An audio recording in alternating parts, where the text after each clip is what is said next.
In HTML, there are two types of lists, unordered lists and ordered lists. The difference between the two is that an unordered list usually uses bullet points or some sort of image to denote which order each list item is going in. And it doesn't really matter which one comes first, second, third, or fourth, so on and so on. Whereas an ordered list usually has numbers or letters, where an ordered list would start with 1, 2, 3, 4, 5, A, B, C, D, E, F, G. It has some sort of order to it. Here's a live example. First is an unordered list. We start with UL, unordered list.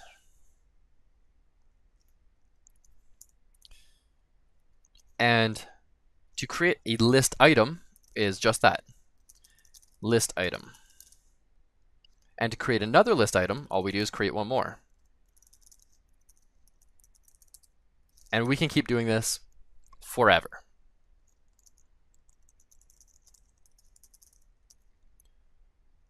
And I'm just going to add a title here.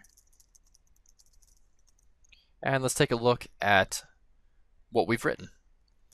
So we have an unordered list. We've got a list item, a blank spot, another list item, a third item here. The list item that has nothing in it was actually a typo. That was my mistake. But let's use this to our advantage to learn how this works. HTML needs an opening and a closing tag for most elements. The first one did not have a closing tag. So what it thought we were doing was this. Now that does not mean you can skip over any closing elements. This is just the browser trying to correct what it thinks is correct. And it might not show up the same way in every browser. And it certainly isn't a standardization, and other developers are not going to like working with it.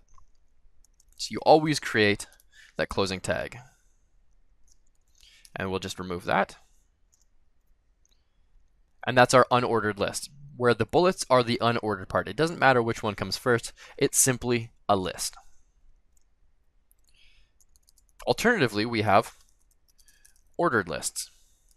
And this starts with, as you probably guessed, OL. Now a list item is the exact same thing in an ordered list. List item number 1. Let's do number 2. Number 3, and I'm not worrying about any extra spaces in here.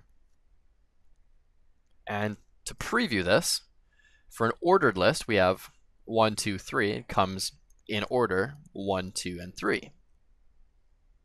You can also nest lists inside of each other. This is getting a little bit more advanced, but let's take a look at an unordered list with one unordered item here. And in the second list item, we're going to add an ordered list. So it's a list inside of a list. Ordered number 1. Ordered number 2. Again, not worrying about any white spaces. That's not relevant at this moment. I'm going to close this list item. As you can see, when I click onto it, it highlights the opening and closing elements. Everything has an opening and closing element here, to the exception of this one. Close the unordered list, and let's take a look at this now. This is a UL with an OL. So an unordered list with an ordered list.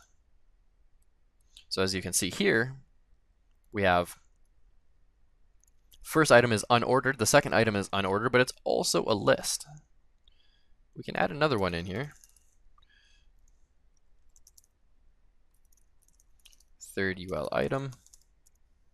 And we can see how this created an ordered list inside of an unordered list. And we can do the vice versa, or we can do ordered inside ordered, or list or unordered inside of unordered.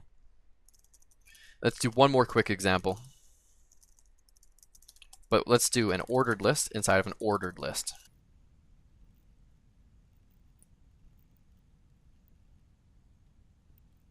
And this is an ordered list inside of an ordered list. I'm going to refresh my page, and here we have it. Instead of bullets, we have simply numbers.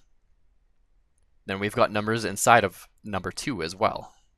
And again, just for clarity, let's call this the last point. There we go.